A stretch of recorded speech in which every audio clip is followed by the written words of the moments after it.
মাতা কি জয়, মাতা কি জয়।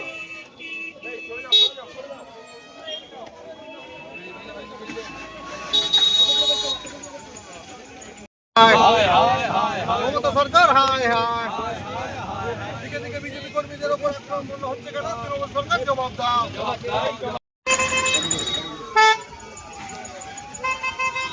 দমকল বাহিনী চলে গেছে।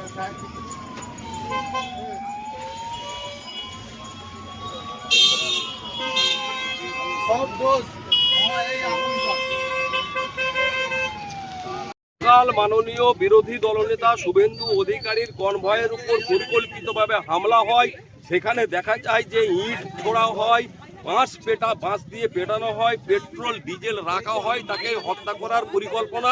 সেটা শুধু এই প্রতীক জৈনের বাড়ি ইডির হামলা এটা নয়, বিগত দিনেও আমরা দেখেছি এসপি অফিস উত্তরবঙ্গে আমরা যখন যাই কোচবিহারে এসপি অফিসে আমরা ডেপুটেশন দিতে যাই, তখনও সেই নীতিশ প্রামাণিকের বুলেট প্রুফ গাড়িটা ছিল বলে বেঁচে গিয়েছিলেন।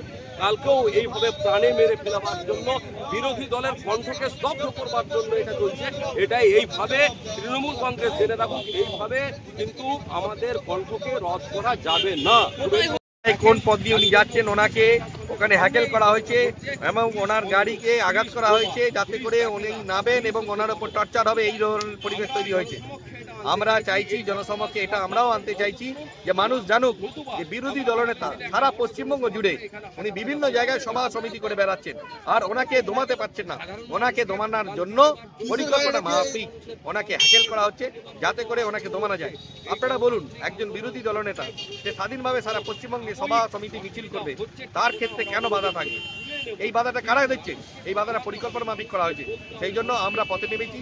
আমরা সাধারণ মানুষকে জানাতে চাইছি যে আপনারা সজাগ থাকুন। একজনের কনভয় সিকিউরিটি থাকা সত্ত্বেও তিনি যখন আক্রমিত হচ্ছেন, তিনি যখন হ্যাকেল হচ্ছেন, তাহলে সাধারণ মানুষের কোথায়? সাধারণ মানুষের কোনো সুরক্ষাই নেই। সুতরাং এরই প্রতিবাদে আমরা সারা বাংলা জুড়ে অবরোধ করেছি। আজ আমরা এখানে অবরোধ করছি। যদি যারা প্রকৃত দোষী তারা উপযুক্ত শাস্তি যদি না পায়, অদূর ভবিষ্যতে আমরা আরো বড় আন্দোলনের দিকে ধাবিত হব। আপনার পরিচয়? আমি সুশান্ত কুমার বেরা, ভারতীয় জনতা পার্টির সভাপতি। জ্যোতিষ জগতে অদ্বিতীয় ডক্টর অঞ্জন শাস্ত্রী আপনার উজ্জ্বল ভবিষ্যতের একমাত্র দিশারি।